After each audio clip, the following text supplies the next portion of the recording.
Today you will discover the complete story of the first book of Samuel like you have never seen it before, unfiltered and straight to the point. Stay until the end, because this powerful Bible story will change your life. Deep in the hill country of Ephraim, there lived a man named Elkanah, son of Jeroham, a devout man of noble birth. Every single year, he traveled up to Shiloh to worship and sacrifice to the Lord of hosts. His heart was devoted to tradition, but his home was fractured by a quiet bitterness. Elkanah had two wives, Peninnah and Hannah. Peninnah was fertile, blessed with many sons and daughters, but Hannah was barren, and her closed womb became a source of deep grief. Instead of showing mercy, Peninnah hurled words like sharp arrows. With every trip to Shiloh, every sacrifice offered, and every portion Elkanah gave his family, Peninnah would mock, her cruelly taunting Hannah over her empty womb, treating her childlessness like a personal failure and a shameful sin. Yet Elkanah loved Hannah deeply, always giving her a double portion of the sacrifice. He tried to comfort her, asking Hannah, "Why do you weep? Why won't you eat?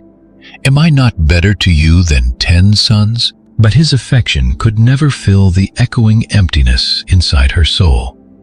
One year after eating and drinking at Shiloh, Hannah stood up in anguish. Eli the priest was sitting near the entrance of the Lord's temple. There, Hannah, with a deeply bitter soul, began to pray. Her voice made no sound, but her lips trembled as tears flowed freely.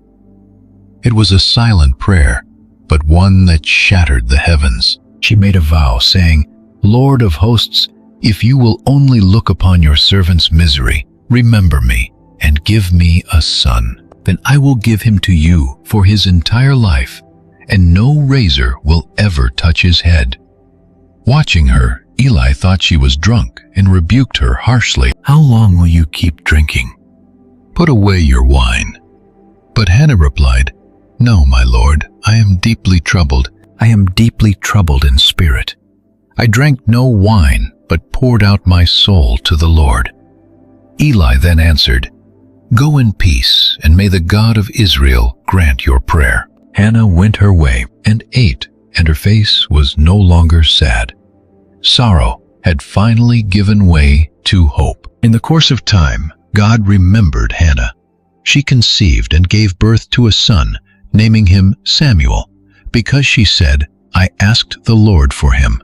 When Elkanah went up with his family to offer the yearly sacrifice, Hannah stayed behind. She told her husband, "I will wait until the boy is weaned. Only then will I bring him to present him before the Lord to remain there forever." Elkanah agreed. Once the child was weaned, she brought him to Shiloh with sacrifices. Standing before Eli the priest, she declared, "I prayed for this child, and the Lord granted my petition. Therefore, I now give him over to the Lord for as long as he lives." Right there by the altar, she worshipped the Lord. Young Samuel, the fruit of a broken woman's silent prayers, would grow up inside the temple, set apart for God from his childhood. This marked the beginning of the journey for one of Israel's greatest prophets. A new dawn broke with praise on Hannah's lips. The very woman who once poured out her soul in tears now stood tall with gratitude. Her words were no longer silent whispers in the temple, but powerful songs of praise. Hannah prayed, not begging this time, but rejoicing. "My heart exults in the Lord. My strength is lifted high in the Lord. My mouth boasts over my enemies, because I rejoice in your salvation." Her passionate words carried prophetic power. She spoke of God's sovereignty, how he exalts the humble and humbles the proud, feeds the hungry, strips the wealthy, and lifts the poor from the dust to seat them with princes. Hannah saw everything through the eyes of faith. The God who answered her was not just a personal helper, but the eternal King who would judge the entire earth. After this prayer, Elkanah returned home to Ramah, leaving young Samuel in the temple under the care of Eli the priest. Though the boy was still very small, he ministered before the Lord, wearing a simple linen ephod. Every year, Hannah made him a little robe and brought it when she went up with Elkanah to offer the annual sacrifice. It was an act of complete surrender, but also of deep love.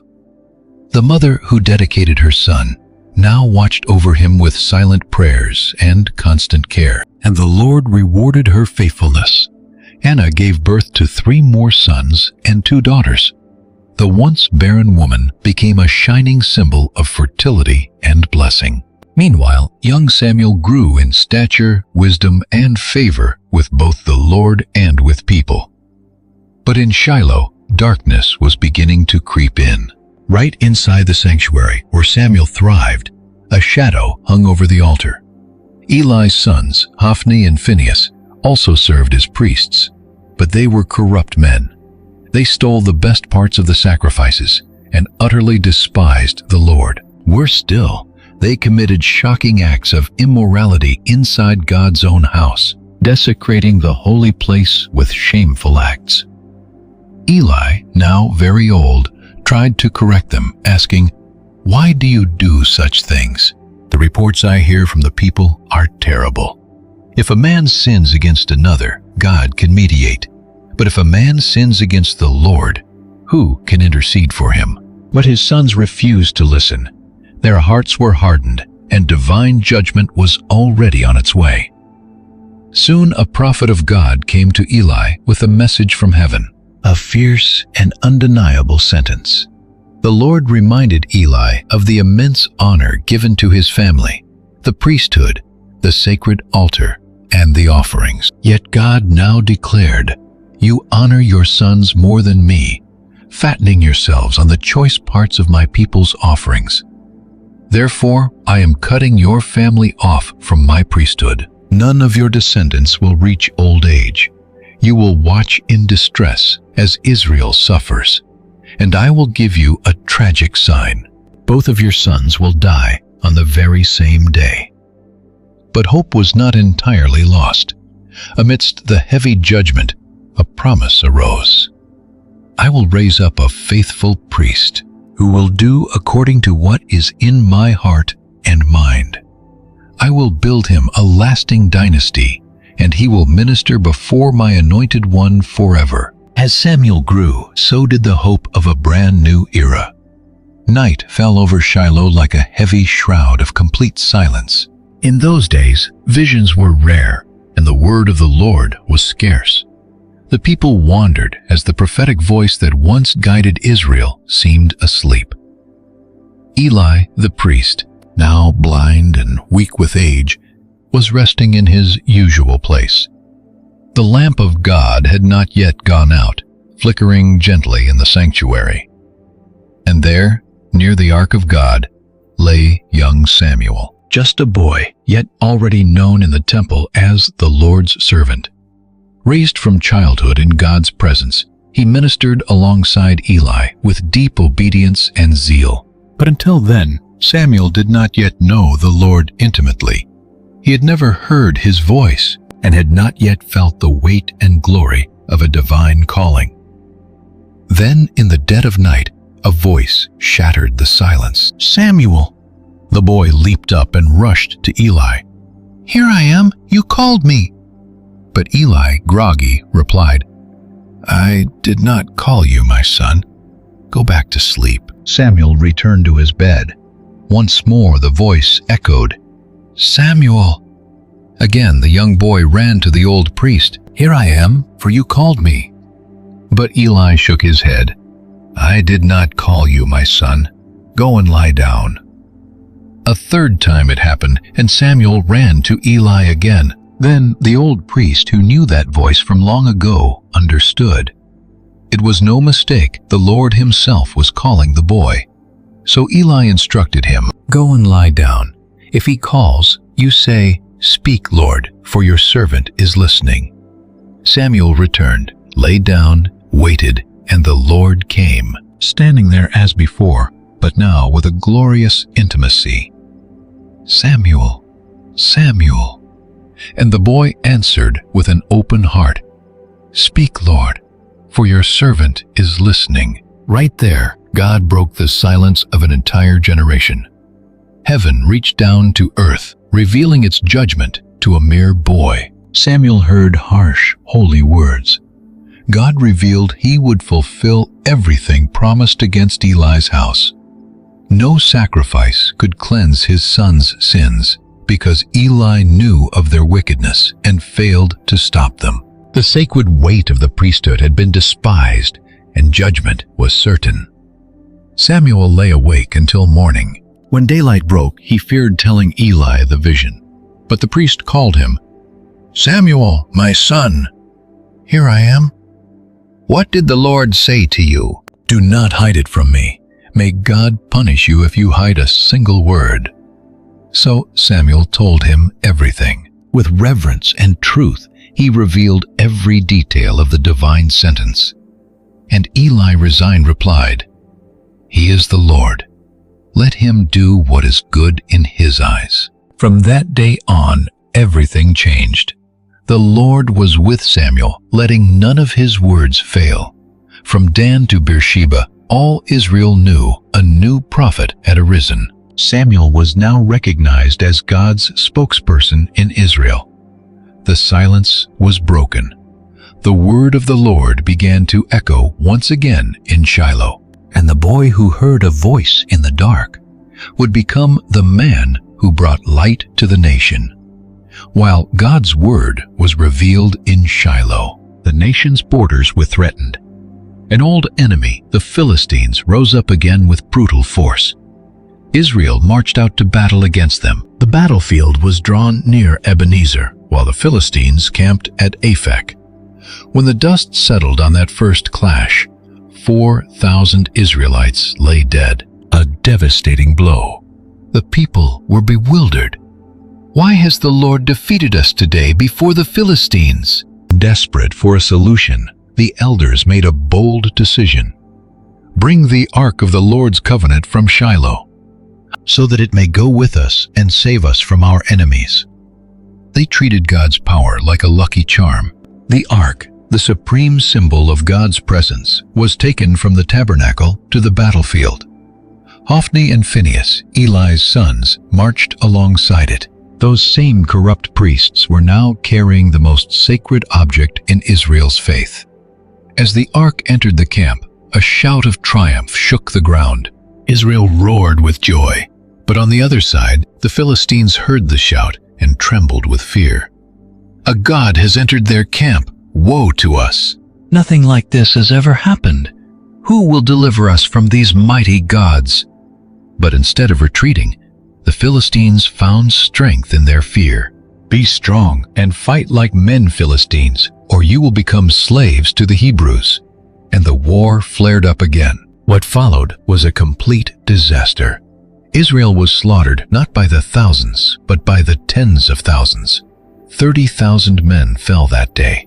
The Ark of God was captured, the symbol of the covenant, the throne of glory, the heart of Israel's faith. And Hophni and Phinehas, Eli's sons, were killed. The tragedy was absolute.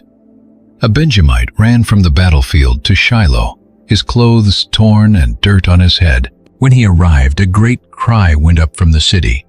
Eli sat waiting by the gate, anxious, his heart trembling, not for his sons, but for the Ark of God. The messenger delivered the news. "Israel fled before the Philistines. Many have fallen. Your sons Hophni and Phinehas are dead, and the Ark of God has been captured." On hearing of the ark, Eli fell backward off his seat. His frail body gave out.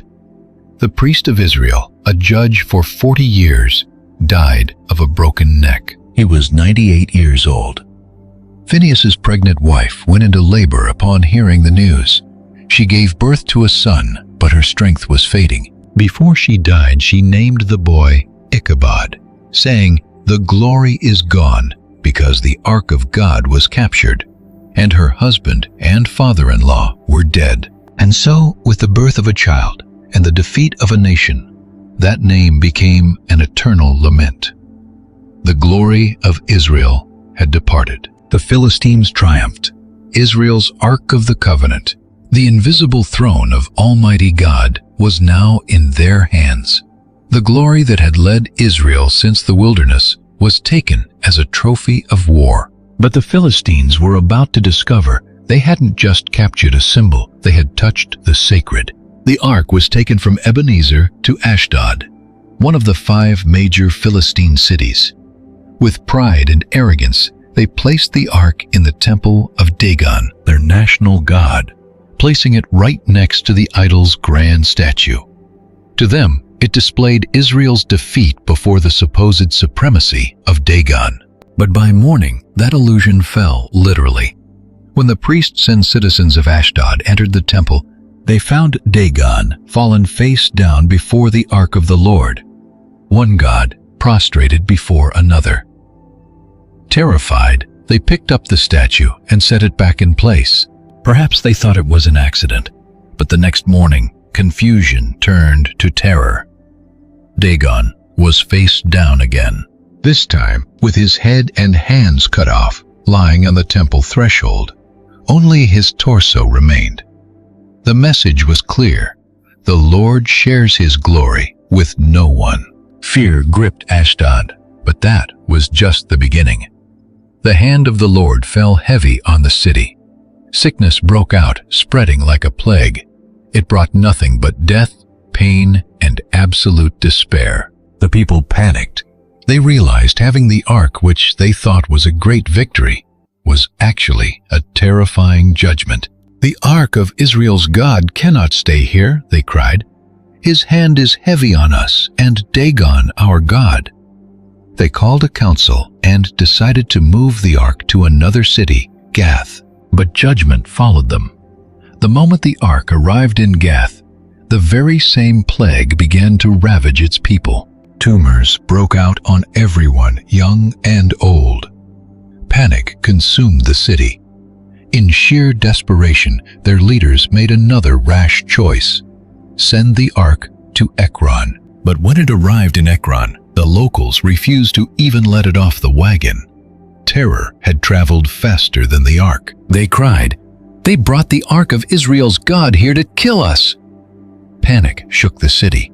Death and plague swept through like a dark shadow, leaving bodies covered in tumors. The cries of the dying reached the heavens. A presence meant for worship was now rejected in terror. The ark, once paraded as a trophy, had turned into a deadly curse. Instead of honor, they got ruin. Instead of power, judgment. Behind their hollow victory stood a God who will not be mocked. Finally, the Philistines understood. The ark wasn't just a trophy. It was the throne of the living God. For 7 long months, it brought nothing but terror, plague, and agony. Their triumph had turned to tragedy. All 5 major Philistine cities writhed in agony. This was no longer a war against Israel. It was a battle against Israel's God. Desperate, the Philistines summoned their priests and diviners. "What should we do with the ark of the Lord? How do we send it back?" The terrified religious leaders advised, "Do not send it back empty-handed. Send a guilt offering so the plague stops. Maybe then he will lift his hand." "What offering should we send?" They answered, 5 gold tumors and 5 gold rats, one for each Philistine ruler, since the plague struck everyone. Make models of these tumors and the rats ruining the land, and give glory to the God of Israel. Perhaps he will ease his grip on your gods and your land. They spoke with deep, trembling fear. Why harden your hearts like the Egyptians and Pharaoh did? Didn't they refuse to learn until God struck them and forced them to let Israel go? So they devised a plan.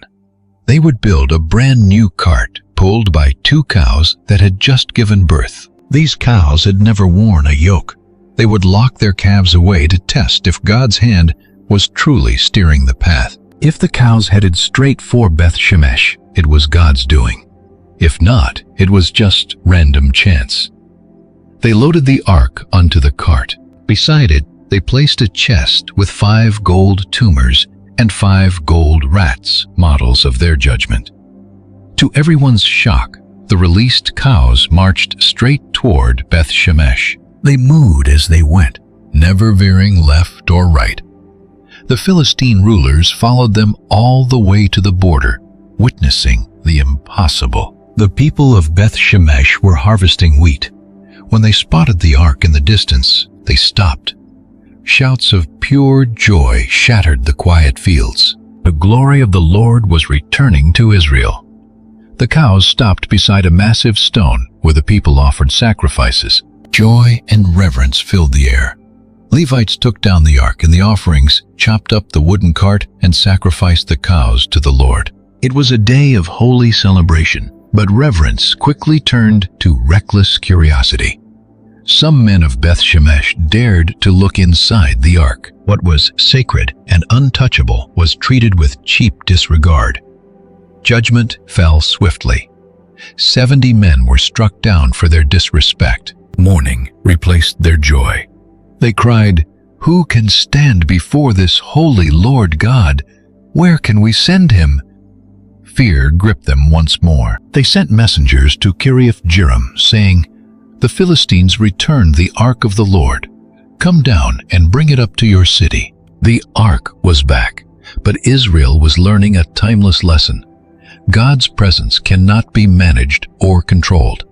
It is a consuming fire to be honored with holy awe. The ark went to Kiriath-Jearim, finding a home on a hill at Abinadab's house. There, Eleazar was consecrated to guard and care for it with deep reverence. For 20 years the ark remained there, far from the tabernacle, but never forgotten. During those decades, Israel deeply felt the void. The people mourned. Finally, the nation's heart began to turn back to God. That was when Samuel arose. Known as prophet and judge, he stood before the people with a firm yet compassionate voice. If you are returning to the Lord with all your heart, get rid of your foreign gods and the Asherah poles. Commit your hearts completely to the Lord and serve him alone. Then he will rescue you from the Philistines. Israel responded instantly, discarding their Baals and Asherahs, shattering their idols. This was a true return to the living God repentance, shown in actions, not just words. Samuel then called a massive assembly at Mizpah. Assembled there, they fasted and confessed their sins. They poured out water before the Lord, a powerful symbol of their total surrender. Emptied before God's presence, they wept. "We have sinned against the Lord." There at Mizpah, Samuel judged Israel, leading them with truth, prayer, and justice. But Israel's spiritual renewal angered their enemies.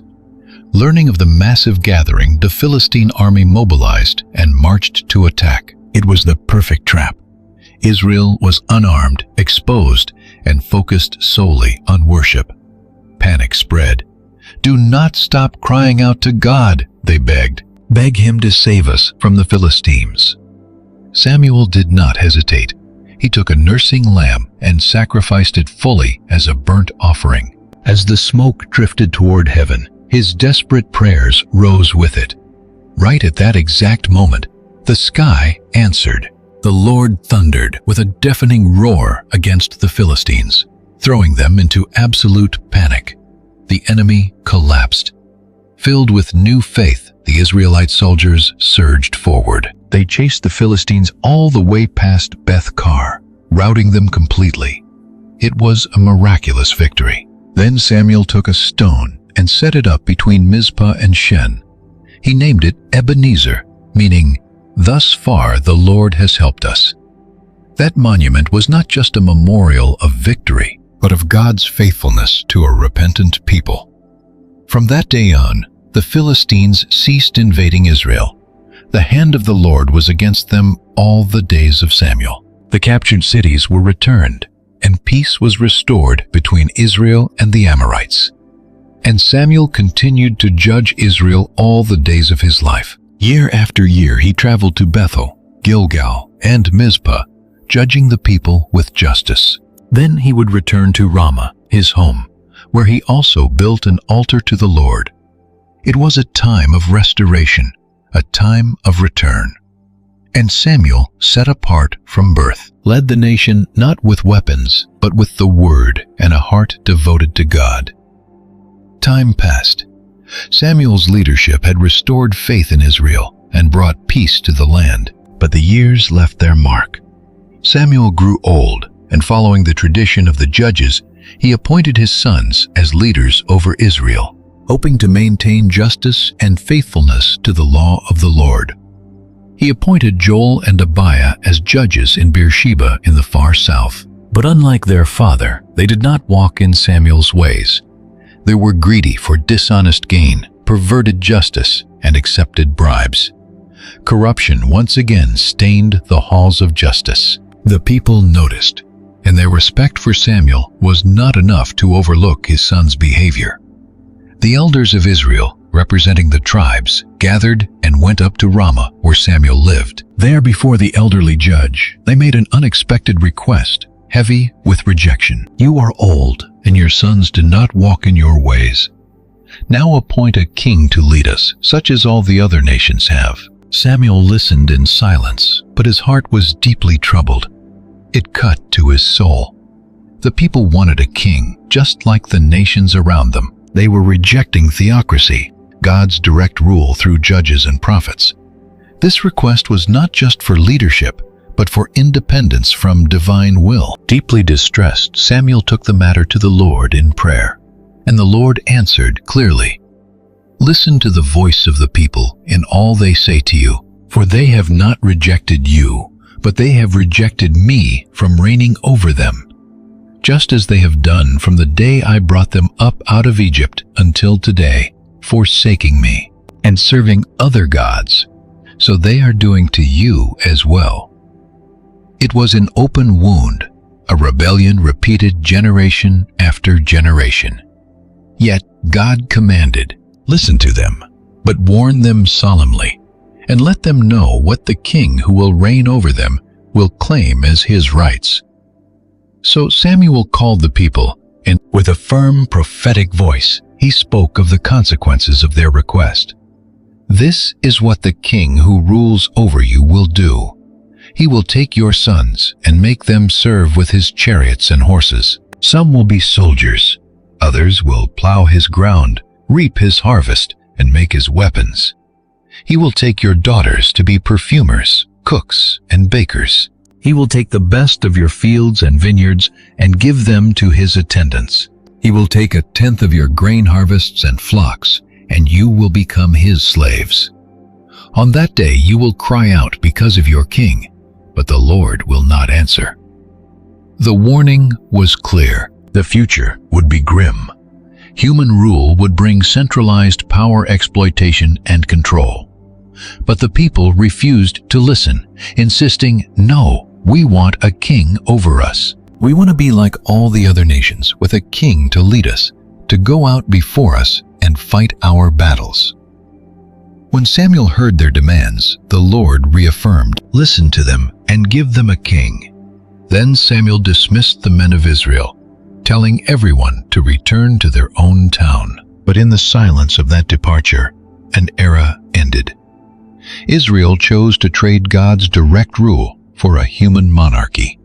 And though the Lord would permit it, this choice would deeply scar the nation's history. The age of judges was ending, and the era of kings was about to begin.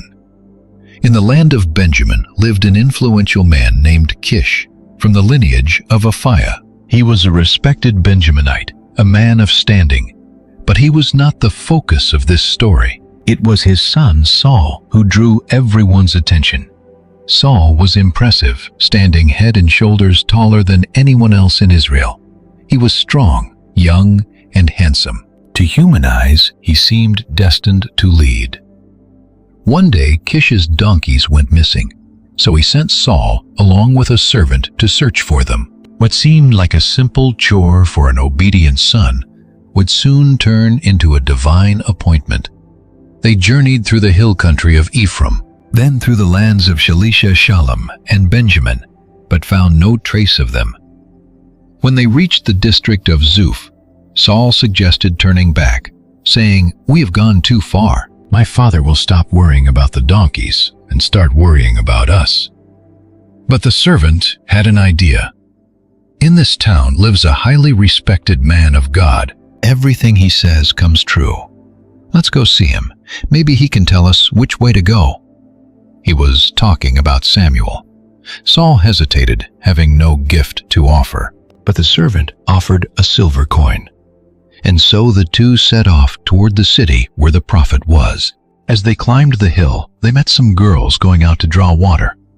"Is the seer here?" "Yes," they replied. "He just arrived today for a sacrifice. If you hurry, you can catch him before he goes up to bless the sacrifice." So they hurried. But what Saul did not know was that the night before, God had already spoken to Samuel. "Tomorrow, about this time, I will send you a man from the land of Benjamin. Anoint him ruler over my people Israel. He will rescue my people from the Philistines. I have seen their suffering and heard their cry." When Samuel saw Saul, the Lord confirmed, "This is the man." Saul approached the prophet without realizing who he was. "Please, can you tell me where the seer's house is?" Samuel smiled. "I am the seer. Go up ahead of me to the high place. Today you will eat with me. In the morning I will let you go and tell you all that is on your mind. As for the donkeys lost 3 days ago, do not worry. They have been found. And to whom is all the desire of Israel turned, if not to you and all your father's family?" Saul was astonished. "Am I not a Benjaminite from the smallest tribe of Israel? And is not my clan the least of all the clans of Benjamin?" But what was unfolding was no human plan. Samuel brought Saul and his servant into the hall and seated them at the head of the guests, about 30 in number. He set before Saul the choice cut of meat, the thigh, a symbol of honor, saying, "Eat, for it was kept for you." That night, Saul slept at the prophet's house. At dawn, as light brushed the hills of Ramah, Samuel called out, "Get up, and I will send you on your way." Reaching the edge of town, Samuel told the servant to go ahead. Alone with Saul, he said, "Stop here so I can give you God's message." The destiny of Israel was about to change. This young Benjamite, who had only been looking for lost donkeys, was now set apart for the throne. As the sun barely broke over the horizon, Samuel, with steady hands and a solemn gaze, reached for a flask of oil. He approached Saul, who just yesterday was chasing lost donkeys, and sealed his fate. He poured the oil over his head, kissed him, and anointed him. "Has the Lord not anointed you ruler over his people? Once you leave me today, 3 signs will show you the truth. These will prove God is with you." Samuel then painted a vivid prophetic picture of exactly what lay ahead. First, near Rachel's tomb at Zelzah in Benjamin, 2 men will meet you. They will say, "The donkeys are found, but now your father is worried about you. He is asking, 'What about my son?'" Next, at the Oak of Tabor, 3 men heading to worship God at Bethel will meet you. One carries 3 goats, another 3 loaves of bread, and the last a skin of wine. They will hand you 2 loaves. Take them. Finally, at Gibeah of God, where a Philistine outpost stands, you will meet a band of prophets playing harps, tambourines, and flutes. They will be prophesying, and the Spirit of the Lord will rush upon you in power. You will join them prophesying, as well transformed into a completely different man. When these signs happen, act on whatever opportunities arise, because God is with you. Then go down to Gilgal and wait 7 days for me to offer sacrifices and guide you." Saul turned to leave, and every single word came true. God transformed Saul's heart. Right then, the Holy Spirit began to move powerfully and supernaturally within him. Meeting the prophets, Saul was swept up in a spiritual ecstasy. He began prophesying, leaving onlookers stunned. "What on earth happened to the son of Kish?" they asked. "Is Saul also among the prophets?" The saying spread everywhere. But when the spiritual high faded, Saul headed back home. His curious uncle asked him, "Where did you go?" Saul replied, "To look for the donkeys. When we couldn't find them, we visited Samuel." "And what did Samuel say?" Saul answered cautiously. "He mentioned the donkeys were found, but hid the truth about his secret anointing. The time wasn't right yet. Later, Samuel summoned the nation to Mizpah. It was time to solemnly present the man chosen by God. They came, tribe by tribe, clan by clan, and man by man. The lot fell on Benjamin, then the family of Matri, and finally, on Saul, son of Kish. But when his name was called, me was nowhere to be found. They searched everywhere, then asked the Lord, "Has the man even arrived?" The Lord answered, "He has hidden himself among the baggage." They ran and brought him out, and as he stood before the crowd, everyone was astounded. He stood head and shoulders taller than anyone else, imposing and strong. Samuel cried out, "Do you see whom the Lord has chosen? There is absolutely no one like him." The crowd erupted, shouting, "Long live the king!" Samuel then explained the laws of the kingdom to them. He wrote it down, placing the scroll before the Lord. Then the crowd dispersed, and Saul went home to Gibeah, flanked by brave men whose hearts God had touched. But not everyone cheered.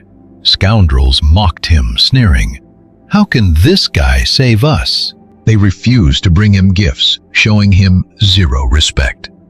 But Saul held his peace, the man anointed in secret, proven by signs, and praised in public, now had to master the art of waiting. The throne was his, but war was coming. Israel's fierce enemies were already plotting. East of the Jordan, the Ammonites, ancient descendants of Lot, prepared a brutal offensive. At their head stood a ruthless tyrant, Nahash, king of the Ammonites. He marched on the city of Jabesh Gilead, surrounding it with one goal: total humiliation. Fearing slaughter, the terrified townspeople desperately begged for a treaty. "Make a treaty with us, and we will serve you," they pleaded. But Nahash didn't want servants. He wanted complete submission and absolute humiliation. "I will make a deal on one condition," Nahash sneered. "I will gouge out the right eye of every man disgracing all of Israel." This horrific demand struck the city with absolute terror. Desperate and humiliated, they begged for time. "Give us 7 days to send messengers across Israel," they begged. "If no one rescues us, we will surrender." Certain of his victory, Nahash agreed. The humiliation would taste even sweeter if all Israel witnessed their weakness. Messengers scrambled over hills and valleys, finally reaching Gibeah. Here the newly anointed King Saul was still living a quiet farmer's life. The grim news spread like wildfire, and the people wept aloud. Just then Saul walked in from the fields behind his oxen. "What is wrong?" he asked. "Why is everyone weeping?" They told him the tragic news. In that exact moment, something supernatural overtook him. The Holy Spirit rushed upon Saul in power, sparking a righteous, holy anger. His anger was entirely justified. The time for hiding was over. The silent king finally stepped forward with absolute authority. He slaughtered 2 oxen, cut them into pieces, and sent them across the nation with a warning. "This is what will happen to the oxen of anyone who refuses to follow Saul and Samuel." Terror from the Lord fell upon the people. From north to south they rose up as one, rallying to Saul at Bezek. An army of 330,000 men gathered, the largest force in generations. Saul sent word back, "By noon tomorrow you will be delivered." Hope flared. Playing along with a clever strategy, the leaders of Jabesh told Nahash, "Tomorrow we will surrender to you." But it was a trap. At dawn, Saul's army struck in 3 divisions, completely catching the enemy off guard. The slaughter was devastating. The survivors scattered in such utter chaos that no 2 of them were left together. Israel was finally free, and the people saw clearly that God was with King Saul. That is when some remembered the rebels who had mocked the new leader just weeks before. They cried, "Where are those doubters who asked if Saul should rule us?" Bring them out so we can execute them." But Saul, secure in his victory, answered with mercy, "No one will be executed today because the Lord has rescued Israel." Then Samuel called out to the assembly, "Come, let us go to Gilgal and renew the kingdom." There before the altar, Saul was crowned king again before the Lord. They offered peace offerings, and Israel rejoiced greatly. The man who started out timid, hiding among the baggage, now ruled with courage, humility, and power. Israel stood completely united, and God had shown that a leader's true strength lies in obeying the Lord who raised him up. The nation was gathered at Gilgal. Joy filled the air. Saul was confirmed as king, and a united Israel felt unstoppable after crushing the Ammonites. But before they moved forward, the aging Samuel, with white hair and a piercing gaze, stood before the crowd. This was not just a festival. It was a crucial transition. It was time to settle accounts with history. With a solemn voice, Samuel spoke, "I have listened to your pleas and have set a king over you. And now here is the leader who will guide you. I am old and gray, and I have served you from my youth until this very day." The old prophet stared into their eyes. There was no pride in him, only raw truth. "Here I stand. Testify against me before God and his anointed king. Whose ox have I taken? Whose donkey? Whom have I cheated or oppressed? From whom have I accepted a bribe to look the other way? Name it, and I will return it." The crowd answered firmly, "You have never cheated or oppressed us, nor have you taken anything from anyone." Samuel made them swear to this before the Lord. "The Lord is witness against you today, and his anointed king is witness that you have found nothing in my hands." "He is witness," they replied. Then Samuel took a step closer. The moment felt sacred as he began to recount Israel's history, not as a story of national pride, but of God's constant loyalty and man's repeated rebellion. "The Lord appointed Moses and Aaron and rescued your ancestors from Egypt. Yet when your ancestors forgot the Lord, he handed them over to their enemies, to Sisera, the Philistines, and the king of Moab. But when they repented and cried out, God raised up judges, Jerubbaal, Bedan, Jephthah, and Samuel, to rescue them. Then Samuel struck a nerve. But when you saw Nahash, king of the Ammonites, marching against you, you demanded, No, we must have a king rule over us, even though the Lord your God was already your king. Now here is the ruler you chose and demanded. The Lord has granted your wish. If you fear and serve him, listen to his voice and do not rebel. Both you and your king will be blessed. But if you disobey, the hand of the Lord will be against you, as it was against your fathers." Then Samuel did something shocking, calling for a sign from heaven to show you the depth of your wickedness in demanding a king. It was the dry wheat harvest season, but as Samuel prayed, the skies suddenly turned pitch black. Supernatural thunder and rain poured down. The earth shook and terror gripped the people. They cried out, "Pray to the Lord your God for us, lest we die, for we have added to our sins the evil of asking for a king." But Samuel answered with compassion, "Do not fear. You have indeed done all this evil. Yet do not turn away from the Lord now. Serve him with all your heart. Do not chase after useless idols that cannot help or rescue you, for they are worthless." Then he declared one of the most beautiful truths of the covenant. For the sake of his great name, the Lord will not abandon his people, because he was pleased to make you his own. And he concluded, "As for me, far be it from me to sin against God by failing to pray for you. I will teach you the good and right way. Fear the Lord, serve him faithfully, and remember the great things he has done. But if you persist in doing evil, both you and your king will perish." Samuel finished speaking, like a father who warns, loves, and guides. There was no bitterness, only holy zeal. The monarchy had begun, but God was still sovereign.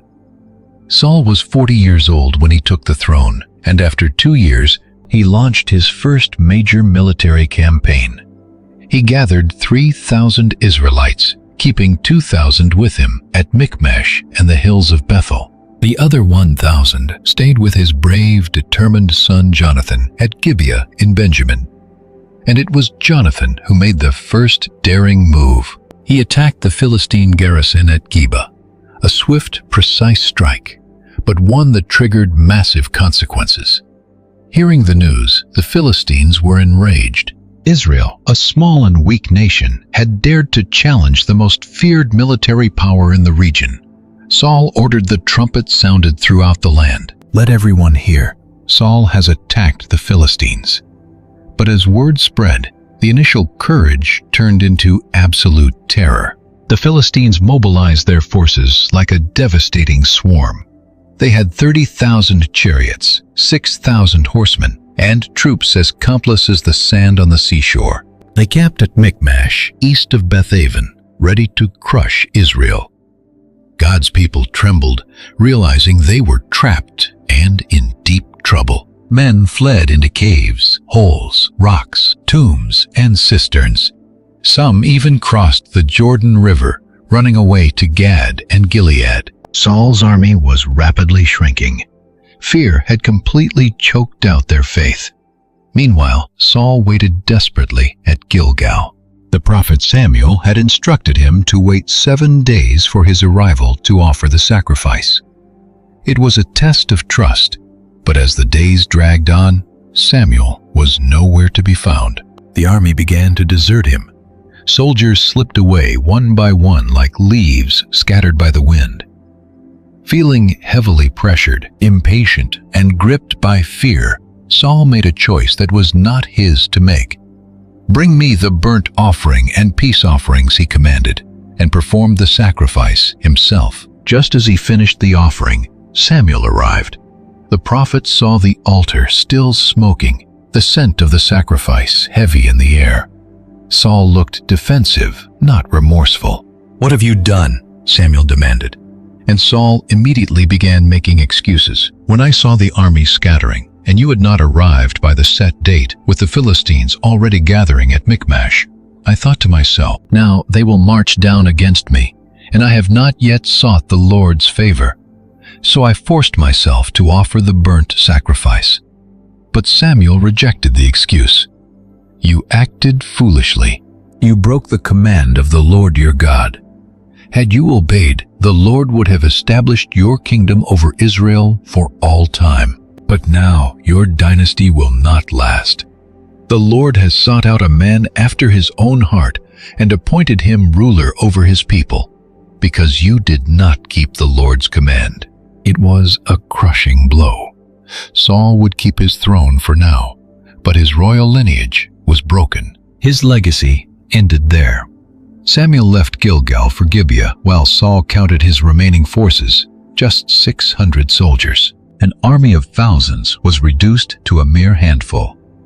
Meanwhile, the Philistines mobilized for war, dividing their massive forces into 3 raiding parties. Worse yet, Israel was completely defenseless. The Philistines had banned all blacksmiths, leaving the Hebrews with no swords or spears. Only Saul and Jonathan held actual weapons. God's people stood exposed, poorly equipped, and led by a king ruled by raw impulse. Their army was tiny, fear ran deep, and war was at the doorstep. While Saul sat paralyzed, his son Jonathan made a daring, solitary move.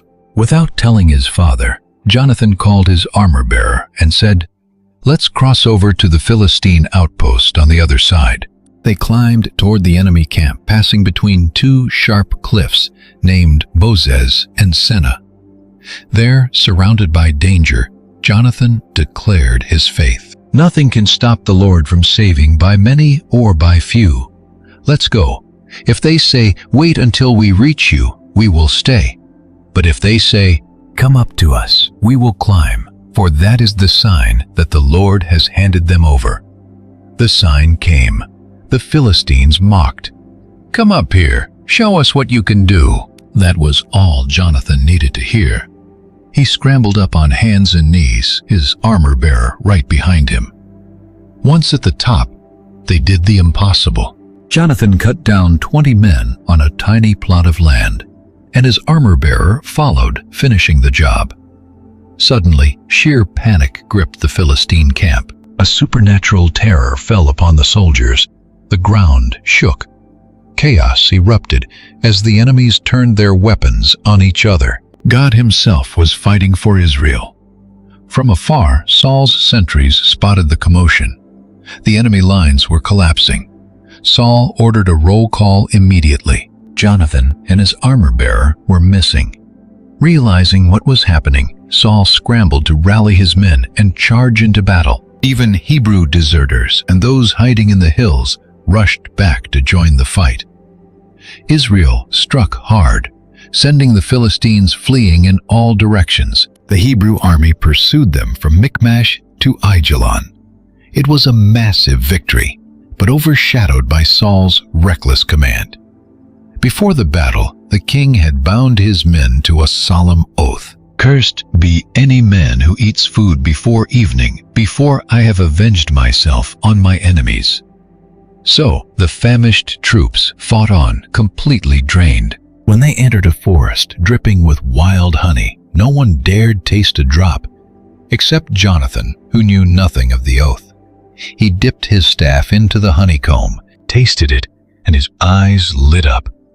His energy was restored instantly, but a soldier quickly warned him, "Your father put the army under a strict oath against eating today."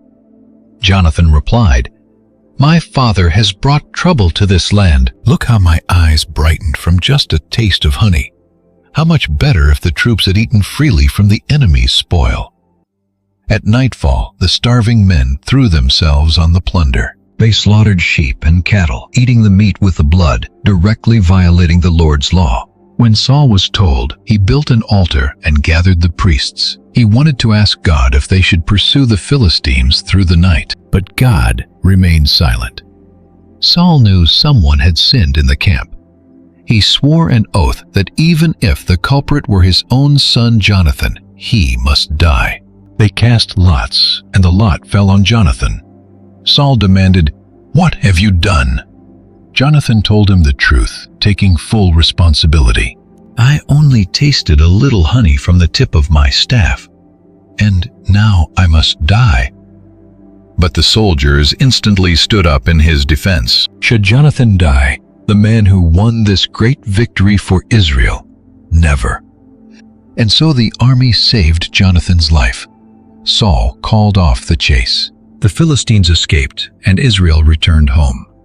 The years that followed were marked by non-stop warfare. Saul fought bitterly against enemies on every side: Moab, Ammon, Edom, the kings of Zobah, and the Philistines.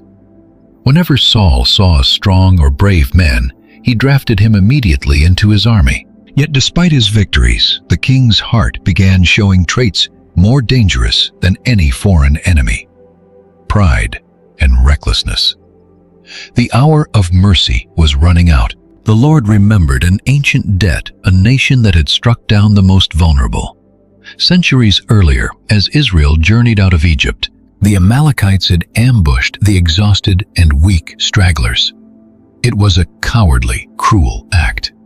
Now God, the righteous judge, decreed that judgment be executed. Samuel was sent on a solemn mission. He approached Saul, carrying words heavy with the authority of heaven. "The Lord sent me to anoint you king over Israel. Listen now to the words of the Lord. This is what the Lord of hosts says: I will punish Amalek for what they did to Israel. Go now, attack Amalek, and completely destroy everything they own. Spare nothing. Put to death men and women, children and infants, cattle and sheep, camels and donkeys." It was a severe decree, but it was divine justice, not cruelty against a stubborn nation. Saul obeyed only partially. He summoned his troops, mustering 200,000 foot soldiers and 10,000 men from Judah. He marched to Amalek, set an ambush in the valley, and warned the Kenites, Israel's allies, to pull away from the Amalekites so they wouldn't perish alongside them. And the Lord granted a massive victory. Amalek was crushed, but Saul spared King Agag. Together with the people, he kept the best sheep, cattle, fat calves, and everything of value, destroying only the weak and worthless. To God, that half-hearted obedience was nothing short of outright rebellion. That very night, the Lord spoke to Samuel, "I regret making Saul king. He has turned away from me and ignored my word." Samuel was deeply grieved, crying out to the Lord all night long. At dawn, he went to find Saul, but Saul had left Gilgal for Carmel to build himself a monument, as if the victory were his, as if his obedience had been absolute. When Samuel arrived, Saul greeted him with a fake smile, saying, "May the Lord bless you. I have carried out the Lord's instructions." But Samuel was not fooled. "Then what is this bleating of sheep in my ears? What is this lowing of cattle?" Saul made excuses. "The people spared the best livestock to sacrifice to the Lord your God, but we totally destroyed the rest." Samuel cut him off. "Stop. Let me tell you what the Lord said to me last night. Although you were once small in your own eyes, did you not become the leader of Israel's tribes? The Lord anointed you king. Why did you disobey his voice?" Saul insisted, "But I obeyed. I brought back King Agag and destroyed the rest, keeping the best to sacrifice to the Lord." Then Samuel delivered one of the most powerful rebukes in Israel's history. "Does the Lord delight in burnt offerings and sacrifices as much as in obeying his voice? To obey is better than sacrifice, and to heed is better than the fat of rams. For rebellion is like the sin of witchcraft, and arrogance like the evil of idolatry. Because you rejected the Lord's word, he has rejected you as king." Saul finally broke, but it was too late. "I have sinned," he confessed. "I disobeyed the Lord's command because I was afraid of the people and did what they wanted. Please forgive my sin."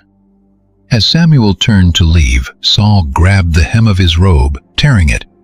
Samuel looked the king in the eyes and declared, "Today the Lord has torn the kingdom of Israel from you and given it to one of your neighbors, someone better than you." Still, Saul begged, "Please honor me before the elders and my people." Out of mercy, Samuel agreed and turned back. But before leaving, the prophet finished what Saul refused to do. He ordered Agag to be brought out. The Amalekite king walked up smiling, convinced the danger had passed. But Samuel declared, "As your sword has made women childless, so your mother will be childless among women."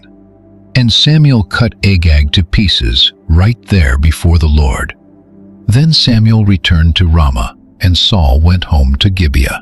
Samuel never saw Saul again until the day he died, though he constantly mourned for him. And the Lord grieved that he had ever made Saul king over Israel. Israel's throne was still occupied, but heaven had already turned the page. Saul held on to power, but the Spirit of the Lord was no longer with him. As the rejected king spiraled deeper into disobedience, God had already chosen the next ruler of Israel, someone unknown to men, but close to God's own heart. Samuel the prophet was consumed by grief, mourning the tragic end of a promise that had once shined so bright. But the Lord spoke firmly. "How long will you mourn for Saul, since I have rejected him from reigning over Israel? Fill your horn with oil and go. I am sending you to Jesse of Bethlehem. I have chosen one of his sons to be king." Samuel was terrified of the volatile ruler. "How can I go? If Saul hears of this, he will kill me." The Lord answered, "Take a heifer with you and say, 'I have come to sacrifice to the Lord.' Invite Jesse to the sacrifice, and I will reveal your next step. You are to anoint the one I point out to you." The prophet obeyed and went to Bethlehem, a humble town, carrying the next chapter of God's redemptive story. When he arrived, the town elders trembled. "Do you come in peace?" "Yes, in peace," Samuel replied, "to sacrifice to the Lord. Consecrate yourselves and come to the sacrifice." Jesse and his sons were called. As the potential kings paraded by Samuel saw the tall, imposing firstborn Eliab and thought, "Surely the Lord's anointed stands here before him." But God instantly shattered that expectation with a timeless truth. "Do not look at his appearance or his height, for I have rejected him." The Lord does not see things the way humans do. People judge by outward appearance, but the Lord looks at the heart. One by one, Jesse's 7 sons marched past Abinadab, Shammah, and the others. But God rejected them all. The Lord rejected these. Samuel looked at Jesse. "Are these all your sons?" Jesse shrugged, dismissing his youngest. "There's still the runt of the family out tending the sheep." Samuel ordered, "Send for him. We will not sit down until he arrives." Soon they brought David, in a handsome, ruddy youth with striking eyes. But Samuel saw something far deeper than mere outward looks. The Lord spoke, "Rise and anoint him. This is the one." Right there in front of his brothers, Samuel poured the oil over David's head, and the Spirit of the Lord rushed upon David from that day forward. But it remained a secret.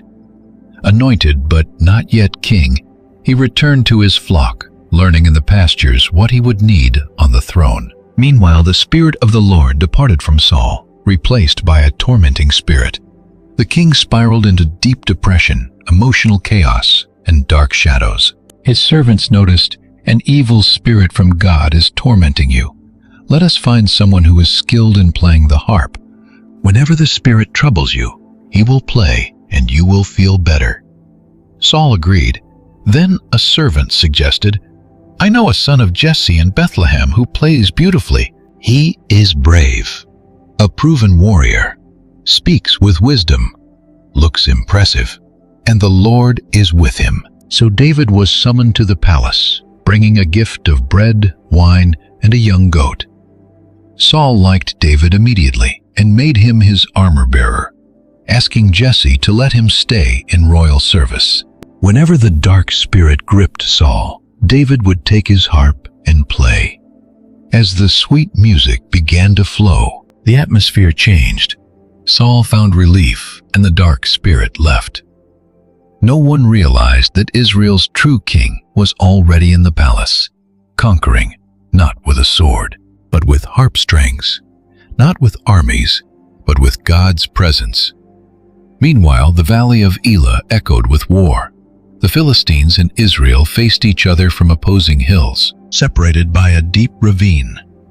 The destiny of 2 nations was about to be decided there in the dust. But the Philistines had a terrifying weapon, a giant champion from Gath named Goliath. Standing nearly 10 feet tall, he was covered in bronze armor from head to toe. His coat of mail weighed over 110 pounds. His massive spear, with an iron tip weighing 15 pounds, looked like a weaver's beam. An armor-bearer walked before him. For 40 days, morning and night, he went down to the valley and shouted his challenge. "Why have you come out to line up for battle? Am I not a Philistine, and you servants of Saul? Choose a man from among you, and let him come down to me. If he can fight me and kill me, we will be your servants. But if I defeat him, you will serve us. Today I defy the armies of Israel. Give me a man to fight." Fear gripped Israel. Even Saul, their warrior king, remained silent. Not a single man dared to step forward. Shame loomed like a dark shadow over the camp. But meanwhile, back in Bethlehem, a young boy was tending sheep. His name was David. Sent by his father Jesse, he left the flock with a keeper and ran to the battlefield to bring food to his brothers and carry back news. When David arrived, he saw the giant shouting the same arrogant challenge. But unlike the rest, David did not shrink back in fear. Hearing Goliath's blasphemous boasts, David was outraged. Who is this uncircumcised Philistine to defy the armies of the living God? The soldiers mocked him, and his own brother scolded him. Why did you come here? Who did you leave those few sheep with? I know your pride. But David stood his ground. What have I done now? Word of the boy's courage soon reached King Saul, who summoned him. David entered simply, but filled with the Spirit. Don't let anyone lose heart because of him. Your servant will go and fight this Philistine. Saul looked at the young, slender boy, totally untrained for war, and tried to stop him. You can't fight him. You're just a boy, and he's been a warrior since his youth.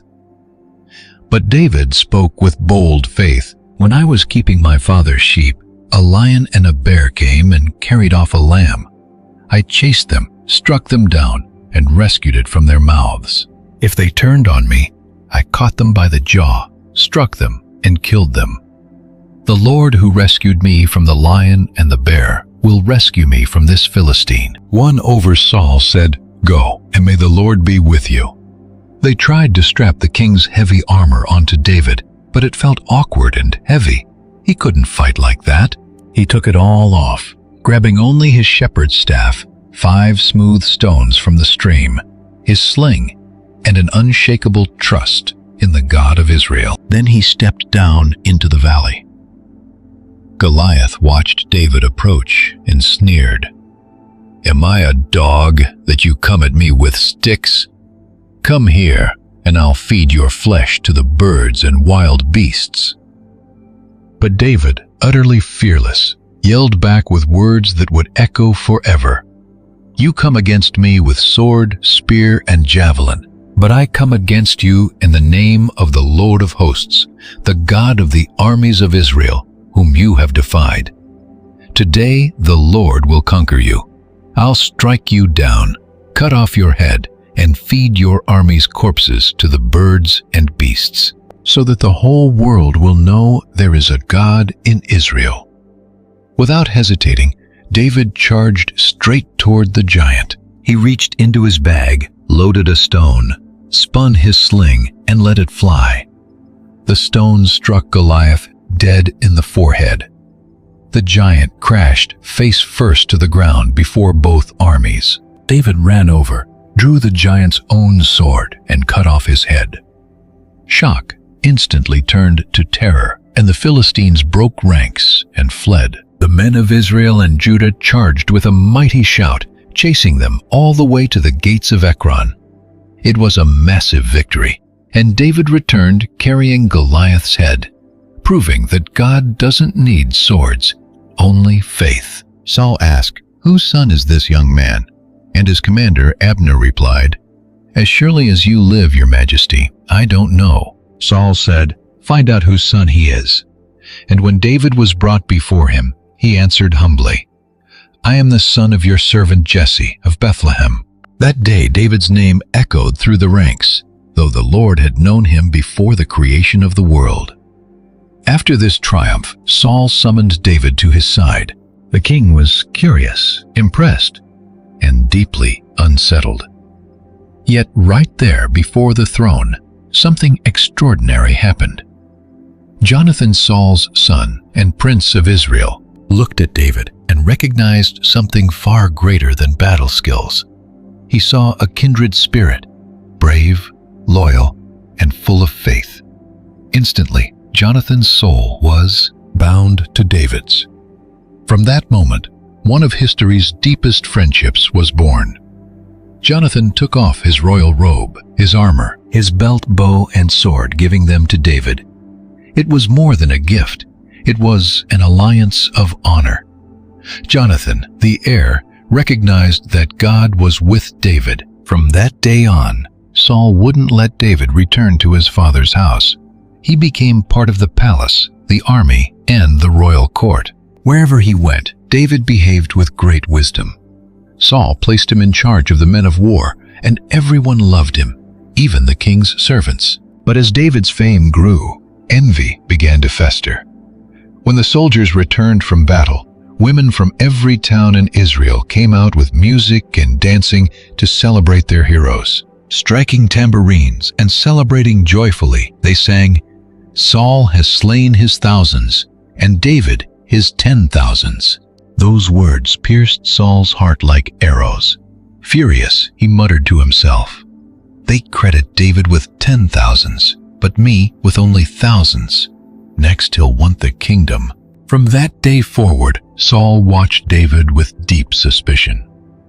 The very next day, the tormenting spirit which had plagued him since the Lord's Spirit departed returned with a vengeance. Saul sat with a spear in his hand, while David played the harp just as before. Suddenly, Saul hurled the spear at him, shouting, "I'll pin him to the wall." But David dodged it twice. Saul grew terrified of David realizing the Lord was with him but had abandoned Saul himself. So Saul sent him away, making him commander over 1,000 men, hoping the distance and danger of battle would get him killed. But the more Saul tried to push him away, the more God lifted him up. David succeeded in everything he did, and the people loved him more. So Saul devised a new scheme. He offered his daughter Merab as David's wife on one condition: be a brave warrior and fight the Lord's battles. But in his heart, Saul plotted, "I won't raise my hand against him. Let the Philistines do it." But when the time came, Saul gave Merab to another man, then learned his daughter Michal loved David, and this pleased him. He thought, "I will use her as a snare so the Philistines can destroy him." He proposed the marriage, but David replied humbly, "Who am I, a man of no standing, to become the king's son-in-law?" So Saul demanded a bride price, 100 Philistine foreskins, a deadly challenge. David accepted and brought back not 100, but 200. Saul's plan failed again. Michal became David's wife, and the king feared him even more, seeing that the Lord was with him. He saw that even his own children loved David, and everyone in Israel and Judah realized that David was growing in honor and wisdom before God and men. But in Saul's heart, darkness grew deeper. His jealousy twisted into an obsession, and his admiration curdled into deadly hatred. So Saul issued a cold and ruthless command to Jonathan and all his servants: kill David. But Saul never expected this. His very own son Jonathan had become David's strongest ally. Hearing this plan, Jonathan rushed to his friend, warning him urgently, "My father is trying to kill you. Be careful tomorrow morning. Hide yourself in secret." He promised to plead for him, and did just that. The next day Jonathan went to his father, speaking for David with courage and wisdom. "Let not the king sin against his servant David. He hasn't sinned against you. Instead, his actions have helped you greatly. He risked his life to slay the Philistine, and the Lord brought a massive victory to Israel. You saw it yourself and rejoiced. Why then would you sin by shedding innocent blood for no reason?" For a moment Saul listened, swearing an oath before his son, "As surely as the Lord lives, David will not die." Jonathan rushed to David, told him everything, and brought him back to the king's presence. For a while David served in the palace as before, but peace wouldn't last. Once again a tormenting spirit took hold of Saul. He sat in his house with spear in hand, while David played the harp. The scene was the same, but this time Saul's rage boiled over. He hurled the spear at David, trying to pin him to the wall, but David dodged it and fled into the night. He went to his home, where his wife Michal, Saul's daughter, was waiting for him. Sensing the immediate danger, she warned him, "If you don't save your life tonight, tomorrow you'll be dead." With love and courage, Michal let him down through a window. Meanwhile, She set a trap. She took an idol, laid it in the bed, covered it with clothes, and put a goat hair pillow at its head, making it look like David was sick. When Saul sent men to arrest David, Michal told them, "He is sick." But Saul commanded, "Bring him to me in his bed so I can kill him." When they entered and found the dummy, the trick was up. Saul confronted his daughter. "Why did you deceive me? Why did you let my enemy escape?" Michal protected David, lying. "He threatened me, saying, 'Let me go or I'll kill you.'" Meanwhile, David fled to Samuel at Ramah, the prophet. He told him everything Saul had done, and they both went to stay at Naioth. But Saul wouldn't stop. He found out where David was and sent troops to capture him. But when they arrived, they saw a group of prophets prophesying, with Samuel leading them. The Spirit of God fell upon the soldiers, and they too began to prophesy. Saul sent a second group, and the same thing happened. Then a third. God's Spirit took them over as well. Finally, Saul went to Naioth himself. But before he even arrived, the Spirit of the Lord came upon him too. He began to prophesy along the way, seized by a supernatural power. When he reached Naioth, he stripped off his clothes and prophesied before Samuel, lying on the ground all day and all night. Thus the murderous king was humbled by the God who delivers. People began to ask, "Is Saul also among the prophets?" This rescue wasn't mere chaos. It was divine intervention. God was with David, and no one, not even a king, could thwart the plans of the Most High. Yet David knew this protection wouldn't last forever. The king was bent on killing him, ready to strike again. Desperate David fled Naioth in Ramah and went straight to the only person in Israel he still fully trusted, Jonathan. When they met, David cried out, "What have I done? What is my crime? How have I wronged your father that he wants me dead?" Jonathan tried to reassure him. "Never, you won't die. My father does nothing great or small without telling me first. Why would he hide this from me?" But David knew the truth. He knew Saul was no longer rational and didn't even trust his own son anymore. "As surely as the Lord lives and you live, there is only a step between me and death." Jonathan, loyal to the core, replied, "Whatever you want me to do, I'll do it for you." So David proposed a plan. "Tomorrow is the new moon feast, and I should be sitting with the king, but I will hide. If your father asks where I am, say I begged to rush to Bethlehem for a family sacrifice. If he says, 'Very well,' then I am safe. But if he loses his temper, you will know he is bent on my ruin." Jonathan agreed, and they sealed a bond deeper than words, a sacred covenant between friends in the presence of God. "If I am truly guilty, kill me yourself," David said. But Jonathan firmly replied, "Never. If I find out my father is determined to harm you, I will tell you immediately." Then Jonathan made a vow. "May the Lord be a witness between you and me, and between your descendants and mine forever." The next morning the plan was set in motion. David hid in the field. At the new moon feast, David's seat was empty. On the first day, Saul said nothing, thinking David might be ceremonially unclean. But on the second day, his patience snapped. "Why hasn't the son of Jesse come to the feast yesterday or today?" Jonathan answered, just as they had agreed. David pleaded to go to Bethlehem for his family's annual sacrifice. Hearing this, Saul flared with rage against his own son.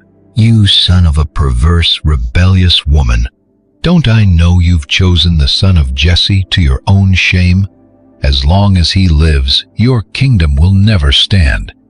Now send and bring him to me, for he must die." Jonathan stood up to defend his friend. "Why should he die? What has he done?" In response, Saul hurled his spear at his own son, consumed by blind hatred. Furious, Jonathan stormed away from the table. He fasted that day, deeply grieved for David and humiliated by his father's actions.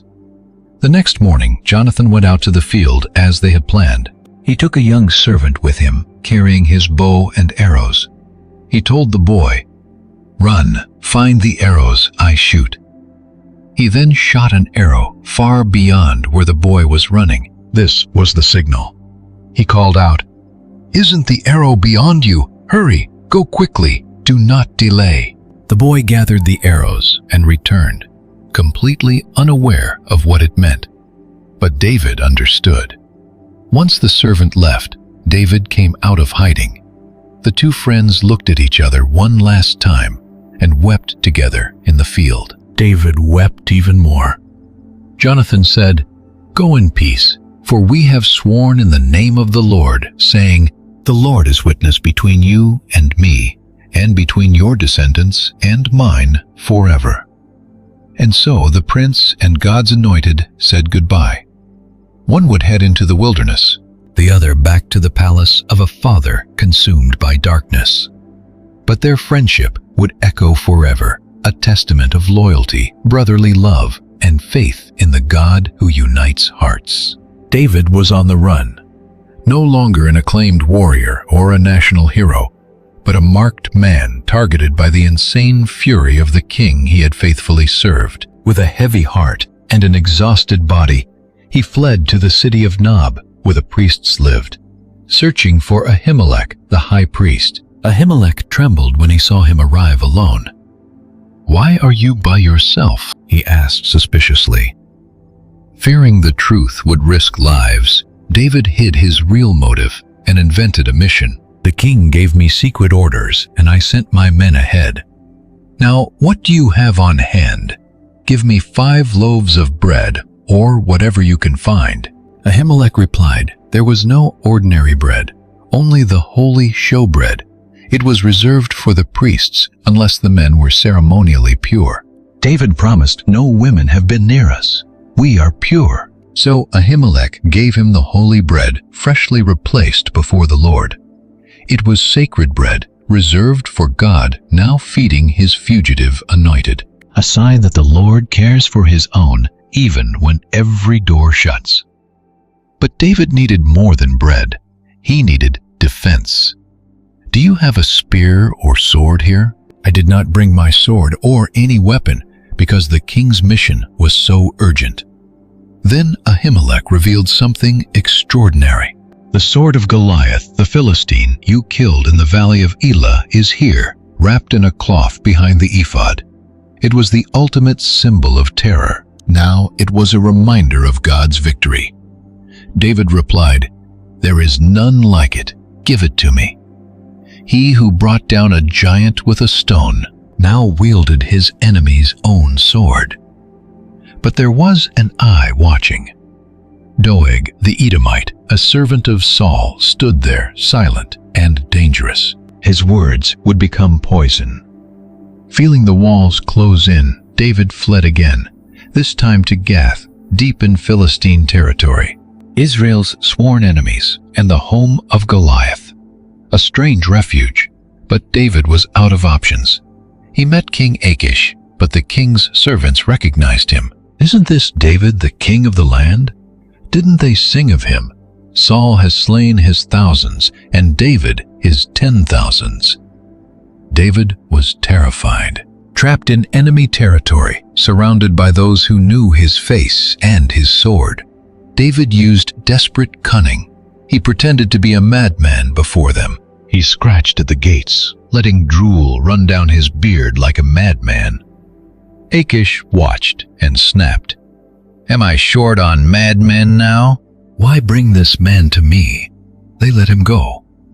David, God's anointed, who had eaten holy bread and wielded a giant's sword, was now drooling before foreigners just to survive. The man after God's own heart was being broken, hidden, and humiliated, but never forgotten. Every step, every escape, every detail was part of the divine forge, preparing a shepherd to become king. David fled to the cave of Adullam. There was no throne, no palace, no cheering crowds, only the cold silence of a hiding place and the echo of a heart that still clung to God's promises when everything screamed the opposite. But he wouldn't be alone for long. News of his escape spread like wildfire through the hills. God's anointed was hiding a rejected fugitive. And then they arrived, not the noble or the powerful, but the broken. Everyone who was in distress flocked to him, those in debt and the bitter in soul. They found in David a true refuge, and in that unlikely place, an army of 400 men was born. They did not come with sharp swords, but with shattered hearts, and David became their captain. Even his own family arrived, seeking his protection. Jesse and his brothers, the very men who had once dismissed him, now sought his shelter. Exile was uniting what pride had torn apart. But David knew the cave couldn't protect them forever. He took his parents across the Jordan to the king of Moab and made a plea. "Please let my father and mother stay with you until I know what God will do for me." They stayed there safely while Gad the prophet arrived with a clear message. "Do not stay in this stronghold. Depart and go to the land of Judah." David obeyed, leaving his sanctuary to head into the forest of Hereth. Though hunted, he refused to flee his calling, staying within the land God promised him. Meanwhile, in Gibeah, Saul sat in a rage under a tamarisk tree, spear in hand, a perfect symbol of his instability, surrounded by servants with a mind consumed by paranoia. "Listen, Benjamites, will the son of Jesse give you fields and vineyards? You all conspire against me, and no one told me. My own son made a treaty with him." Then Doeg the Edomite, who had been at Nob when David visited, broke his silence. "I saw the son of Jesse come to Ahimelech, son of Ahitub. He inquired of the Lord, for him gave him food, and handed him Goliath's sword." That was all Saul needed to hear to plunge even deeper into madness. He summoned Ahimelech and all the priests of Nob. They arrived with no idea what was coming. "Why have you conspired against me?" Saul roared. "You gave bread and a sword to my enemy and prayed for him." Ahimelech answered honestly, "Who among your servants is as loyal as David? He is your son-in-law, captain of your guard, and honored in your house. Was today my first time seeking God for him? Never. Do not blame your servant." Blind to reason, Saul ordered the execution of the priests. His guards refused to strike the Lord's anointed, but Doeg the Edomite stepped forward to obey. That day Doeg slaughtered 85 priests who wore the linen ephod. But the horror did not stop there. He destroyed the city of Nob, putting men, women, children, infants, and livestock to the sword. A ruthless slaughter, ordered by a king who had lost all fear of God. But one man escaped. Abiathar, Ahimelech's son, fled to David and told him everything. When David heard the news, his heart was completely shattered. I knew that day when Doeg the Edomite was there, he would tell Saul, "I am responsible for your father's entire house." But David did something that would echo for generations. He sheltered Abiathar, saying, "Stay with me, don't fear. The man hunting my life is hunting yours too. You will be safe with me." Even on the run, uncrowned David was becoming a shepherd of men. Where the world saw a fugitive, God saw a king in the making. The desert shaped David's character, and with every step, his trust shifted away from the sword and rested entirely on God's guidance. While Saul wasted his energy on paranoia, David grew into a warrior, obedient to the voice of the Almighty. Then urgent news reached him. The Philistines are attacking Keilah and plundering the wheat fields. Keilah was a walled Israelite city, secure with gates. Taking advantage of weak leadership, the Philistines looted freely. David could have ignored it and stayed hidden, but he wasn't that kind of man. He inquired of the Lord, "Should I go and attack these Philistines?" The Lord replied, "Go defeat them and save Keilah." But David's men hesitated. They were already in Judah, surrounded by danger. Facing the Philistines now seemed suicidal. So David inquired of the Lord again, and the answer came back clear. "Go down to Keilah, for I will deliver the Philistines into your hands." David and his men fought, saved the town, but not everyone was celebrating. When Saul heard David was in Keilah, he felt a wicked joy. "God has handed him over to me." He entered a city with gates and bars. He is trapped. Saul summoned his army to march on Keilah and besiege David. But David discovered the plot. He called Abiathar the priest and asked for the ephod, the sacred tool to seek God. Praying with fear and faith, David said, "Lord God of Israel, Saul is coming to destroy Keilah because of me. Will Saul come down, as I have heard?" The Lord answered, "He will come." David then asked, "Will the citizens of Keilah hand me over to him?" God replied, "They will." David understood. Despite saving their city, they would betray him out of fear. Without anger or judgment, David left with his 600 men. They moved from place to place like nomads, guided by faith. Saul searched for him every day, but God did not hand David over. David hid in the wilderness strongholds in the hills of the desert of Ziph. He was surrounded, yes, but by promises far greater than spears. In that dark hour, Jonathan appeared once more. The prince found David at Horesh and helped him find strength in God. "Don't be afraid," he said. "My father, Saul, will not lay a hand on you. You will rule Israel, and I will be your second in command. Even my father knows this." They renewed their covenant before the Lord.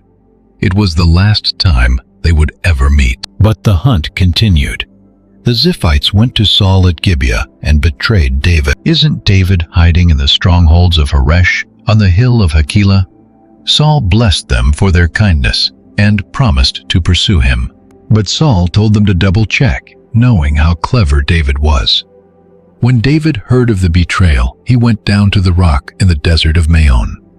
Saul pursued him with his army. The pursuit intensified. Saul was on one side of the mountain, David on the other, closing in on him. This was the end. Or so it seemed. Suddenly a messenger rushed to Saul with urgent news.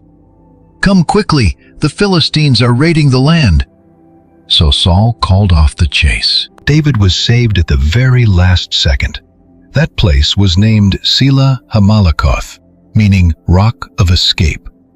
From there, David moved to the strongholds of En-Gedi, where rock water and silence would be his sanctuary for now. As soon as Saul returned from fighting the Philistines, he was told, "David is in the desert of En-Gedi." Once again, Saul mobilized his forces. 3,000 elite soldiers of Israel climbed the crags of the wild goats, searching for a single man. 3,000 against one. Along the way, Saul entered a cave alone to relieve himself. Inside that dark, quiet cave, David and his men were hiding in the very back. His soldiers whispered, their eyes gleaming with anticipation. "This is the day the Lord spoke of, when he said, 'I will give your enemy into your hands. Strike him down.'" David crept up silently, like a shadow. Saul, completely vulnerable, was inches from David's blade. The throne seemed finally within his grasp, but David would not raise his hand against the Lord's anointed. Instead, he only cut off a corner of Saul's robe. Yet even that heavily weighed on his conscience. Even the small act of touching the symbol of Saul's authority caused him regret. Turning to his men, David firmly stopped them, saying, "The Lord forbid that I should do this to my master. He is the Lord's anointed, so I cannot lift my hand against him." Soon after, Saul left the cave, completely unaware of how close he had been to death. Then David went out and called after him, "My lord, the king!" When Saul looked back, David bowed down with his face to the ground in deep reverence and honor. With an aching heart, he asked, "Why do you listen when they say David is trying to harm you?"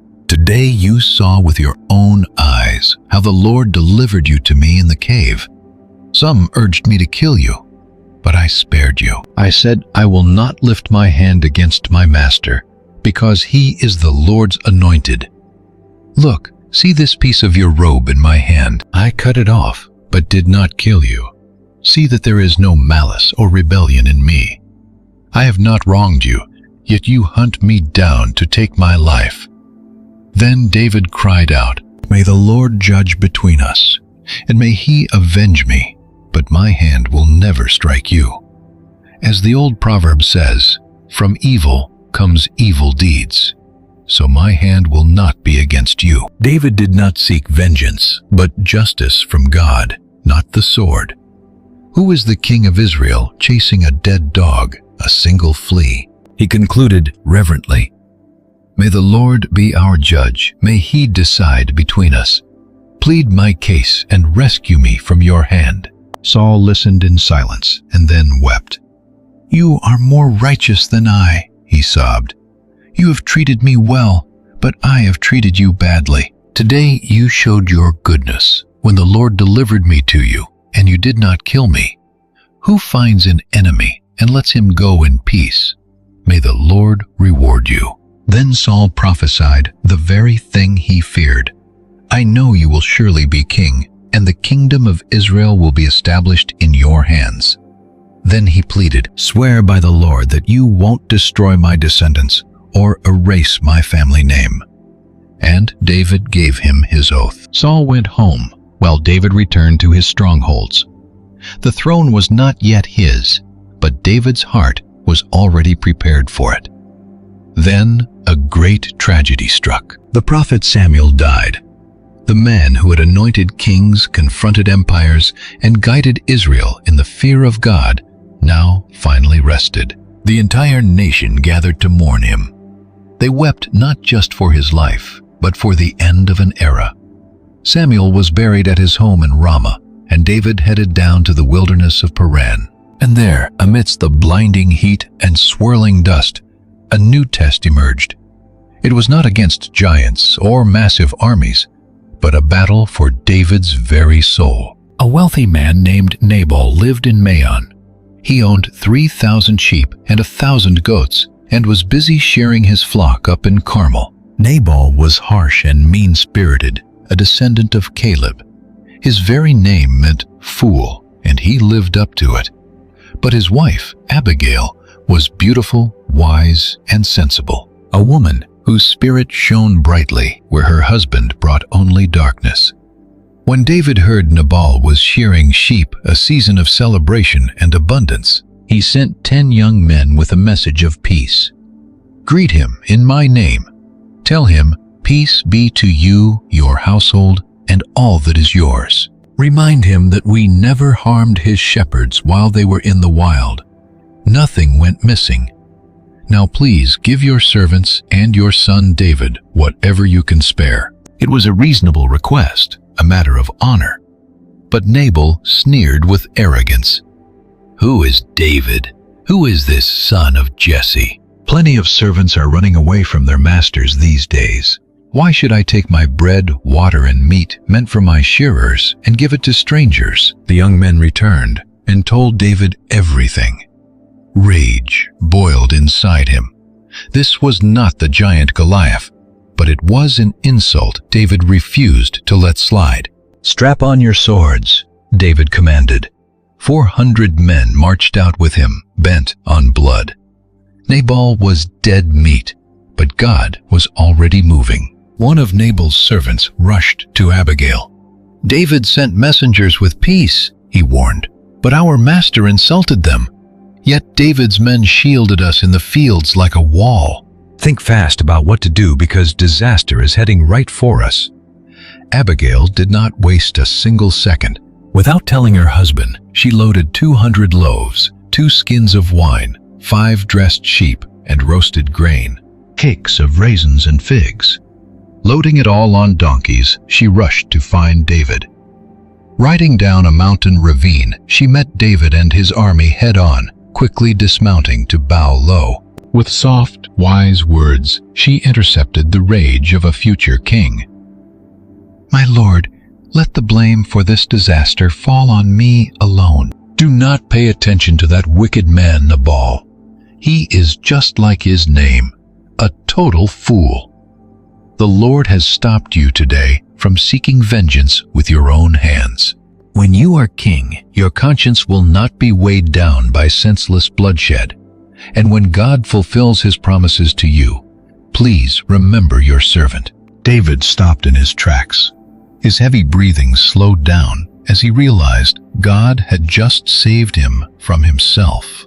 "Praise be to the Lord, the God of Israel, who sent you to meet me today. Bless your good judgment, and bless you for keeping me from shedding blood. If you had not rushed to meet me, not one of Nabal's men would be alive by dawn." David accepted her gifts and sent her home in peace. When Abigail returned home, Nabal was throwing a wild kingly feast, completely drunk.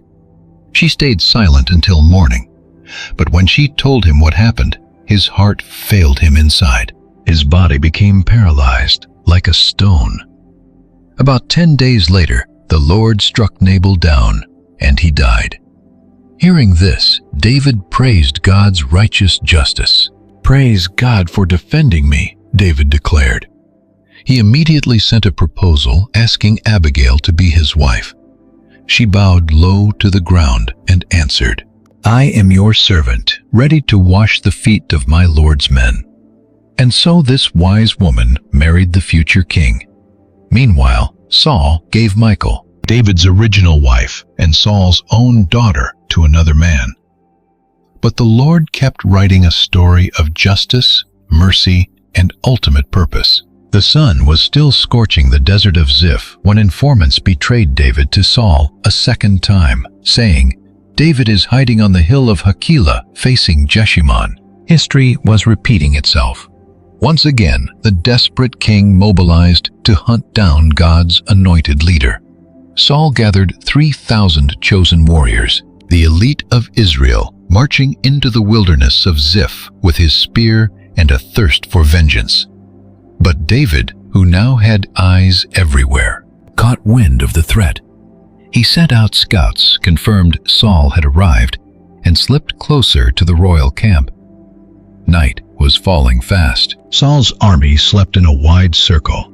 In the center lay the king, his spear thrust into the ground near his head, with his commander, Abner, asleep beside him.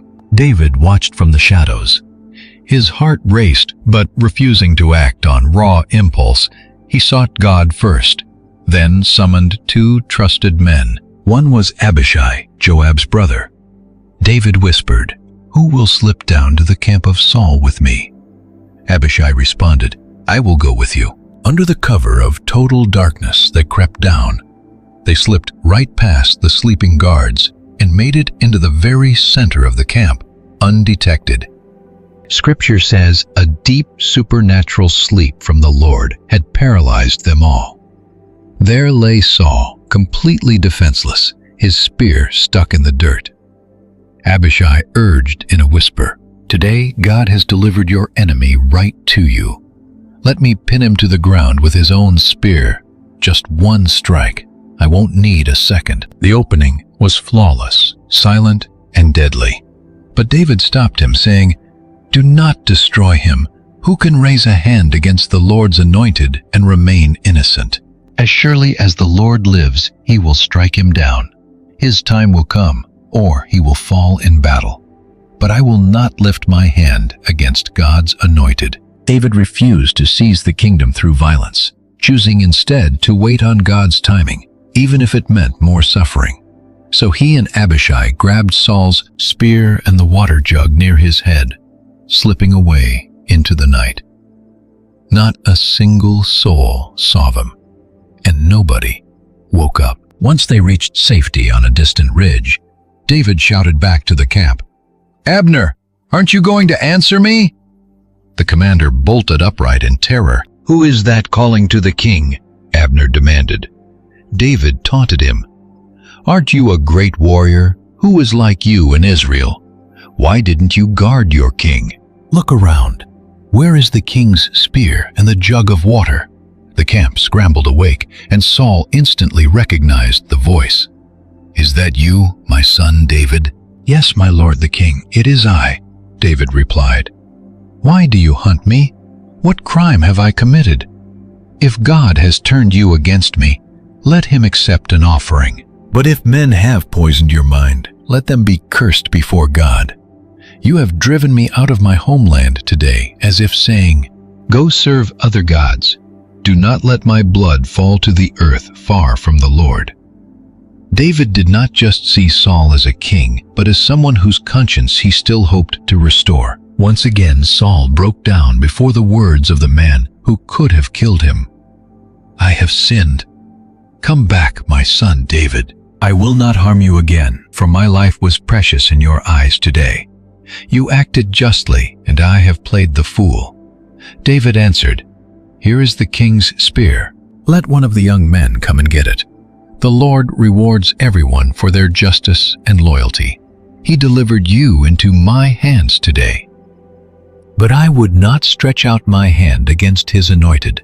Just as your life was precious to me, today may my life be precious to the Lord, and may he rescue me from all trouble." Then Saul said, "May you be blessed, my son David. You will do great things and surely prevail." And Saul went on his way, while David went his own way. There was no reconciliation. The wound ran too deep. But there was honor, there was mercy, and there was the certainty that Israel's throne would never be taken by force, but only through loyalty to God's will. David had spared Saul twice now. He had proven his innocence, his loyalty, and his integrity. Yet deep down, he knew Saul's heart had not truly changed. The wilderness shaped his faith, but it also wore away at his hope.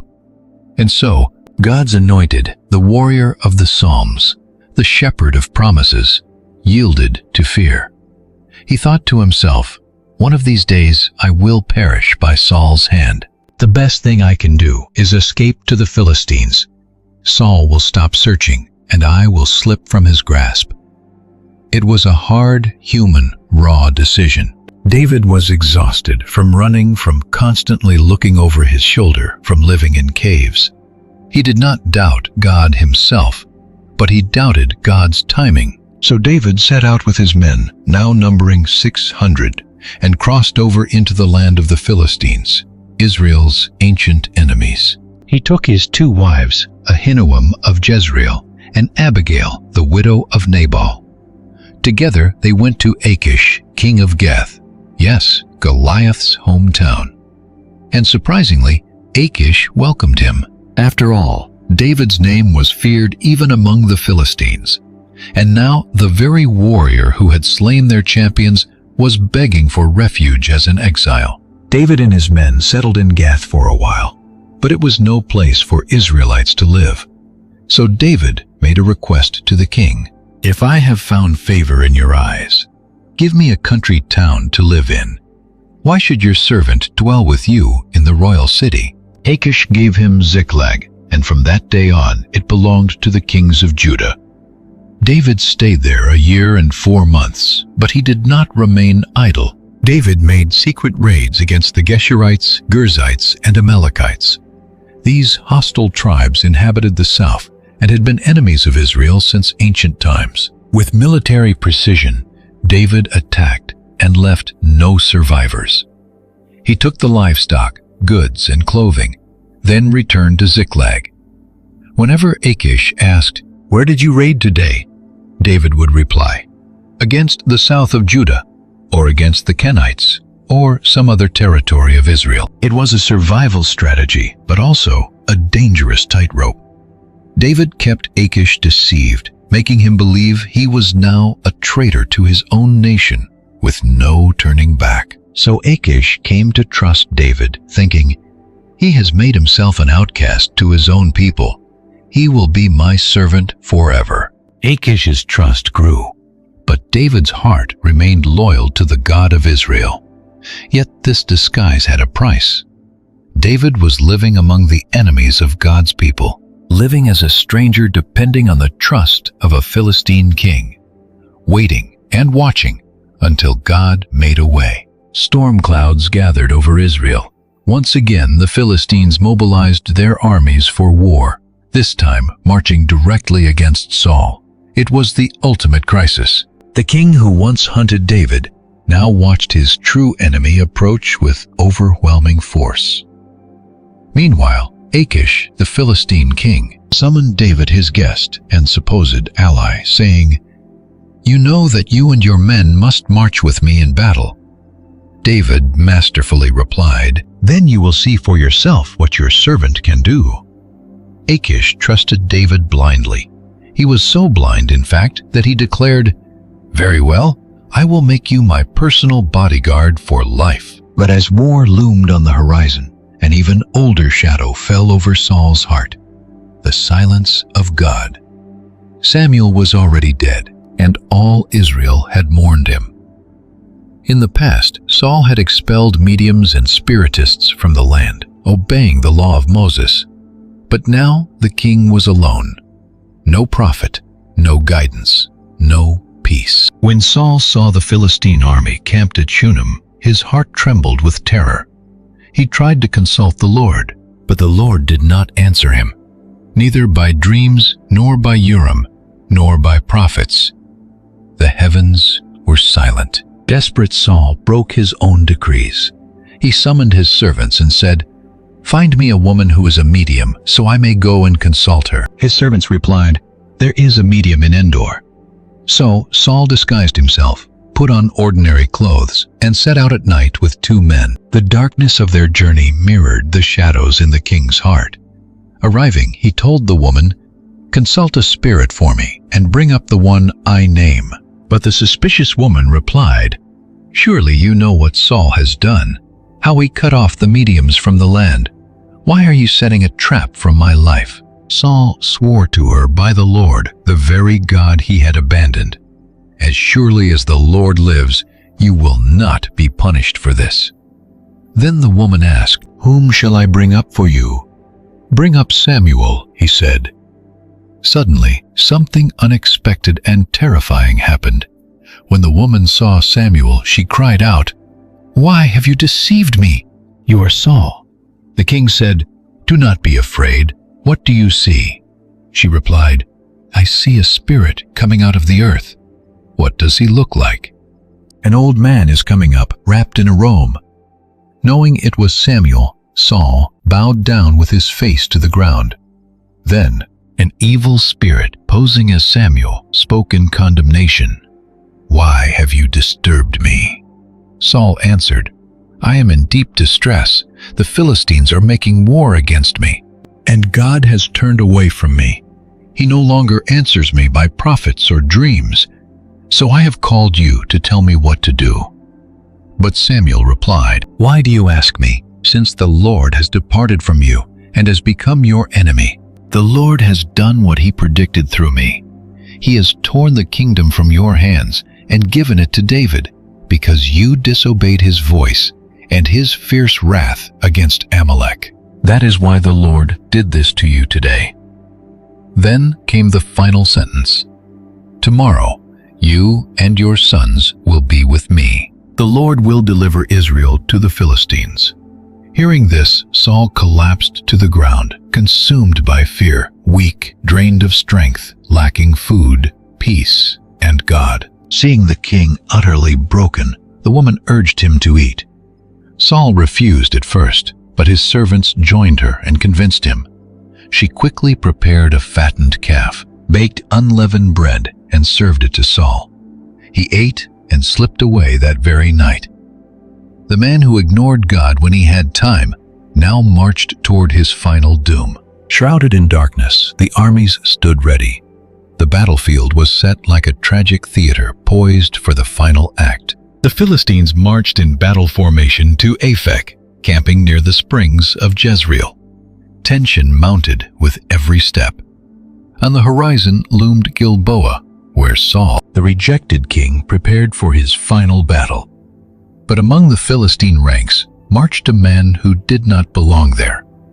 David, With him were his 600 men serving under Achish, king of Gath, the very David who slew Goliath, the one Israel praised in song. Saul has slain his thousands, and David his 10,000s. Now he sided with the Philistines, not as a traitor, but to survive. David had hidden among Israel's enemies, and was now on a direct collision course with his own people. But during a troop inspection, the Philistine commanders spotted the Hebrews. Their eyes narrowed, and their words cut like spears.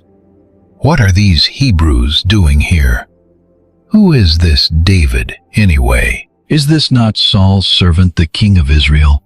He has been with us for years, and I have found no fault in him," Achish argued. But the commanders were absolute. "He will not join us in battle. In the heat of war, he will turn on us to appease Saul." What better way to buy back his master's favor than with the heads of our men? It was sound logic, strategy, and divine protection. Achish called David and spoke to him honestly. "As surely as the Lord lives, you have been honest with me. From the day you arrived, I found no fault in you. But the other commanders do not trust you. Go back in peace. Do nothing to upset the lords." David, playing his usual clever hand, replied, "But what have I done wrong? What fault have you found in me since the day I entered your service that keeps me from fighting the enemies of my lord the king?" Achish replied, "I know you are as loyal as an angel of God, but the commanders insist you cannot join the battle." Then he ordered, "Get up early with your men and leave at daybreak." That night David and his troops prepared. At dawn they headed back to Ziklag, while the Philistines marched to Gilboa, where blood would be spilled, where kings would fall, and where God's ultimate purpose would prevail, even in the darkest valley. David would not fight Israel, for God was still his commander.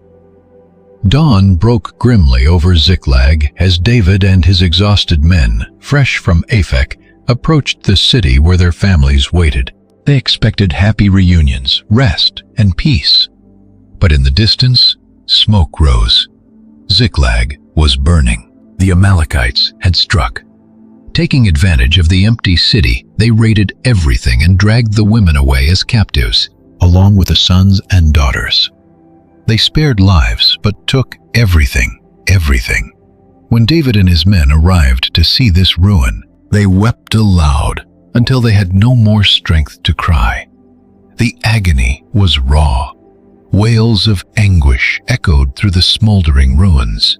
Their children and wives were completely gone. Even David's own wives, Ahinoam and Abigail, were captured. Then came the ultimate betrayal. His own loyal soldiers began whispering about stoning him. The very men he had rescued from the cave of Adullam, who had fought fiercely by his side, now blamed him for this disaster. Every man's soul was bitter with grief over their lost children.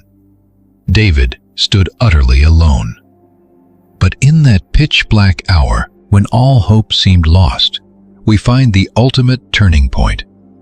David found strength in the Lord his God. He did not seek revenge or point fingers. Instead, he sought God.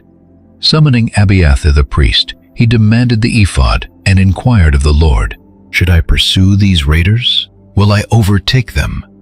And the Lord answered, "Pursue them, for you will surely recover everything." Without delay, David set out with 600 men. But along the way, 200 collapsed from exhaustion. David pushed forward with the remaining 400. In the desert, they found a sick, starving Egyptian, abandoned by the Amalekites. They fed him bread, water, figs, and raisins. Once his strength returned, David asked, "Who is your master, and where are you from?" He answered, "I am an Amalekite servant. My master abandoned me when I fell ill. We raided the southern lands of the Cherethites, Judah and Caleb, and burned Ziklag." David asked, "Can you lead us to them?" "Yes, if you swear by God that you won't kill me or return me to my master." So the young slave led them, finding the Amalekites scattered everywhere. They were eating, drinking, and celebrating over the massive plunder from Ziklag and Judah. Suddenly, David launched a surprise attack. He fought them from dusk until the following evening. Only 400 young men escaped on camels. David successfully recovered everything that had been stolen. Nothing was missing, not a son, daughter, wife, or possession. David rescued them all, capturing the enemy's herds and flocks. His men proclaimed, "This is David's plunder." When they returned, the 200 exhausted men came out to meet them. But some troublemakers among David's soldiers grumbled, since they didn't fight, they get nothing back but their wives and children.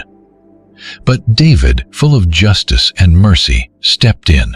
"No, my brothers, we cannot do that with what the Lord has given us. He protected us and handed over our enemies. The share of those who fought must be equal to the share of those who stayed with the supplies. Everyone shares alike."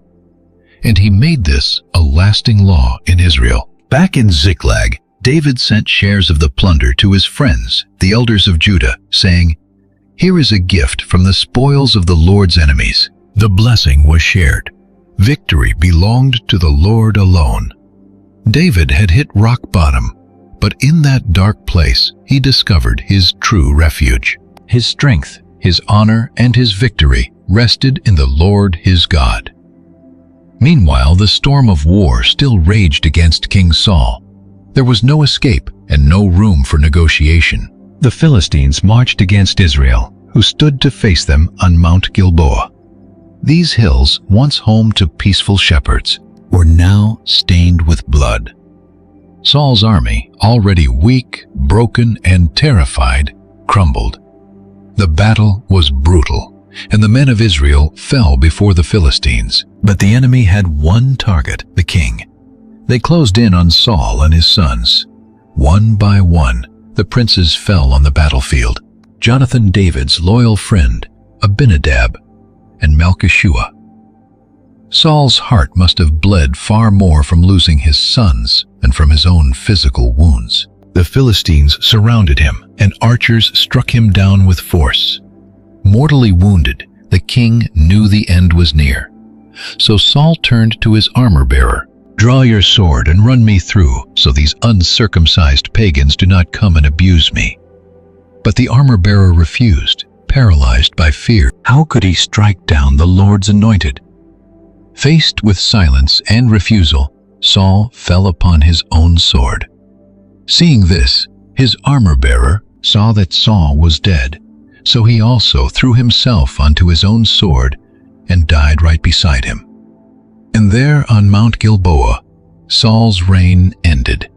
He, his 3 sons, his armor-bearer, and all his men died together that dark day. When the Israelites across the valley saw their army flee and heard that Saul and his sons were dead, they abandoned their towns and the Philistines moved in. The next day, as the enemy stripped the bodies of the fallen, they discovered Saul and his sons lying dead.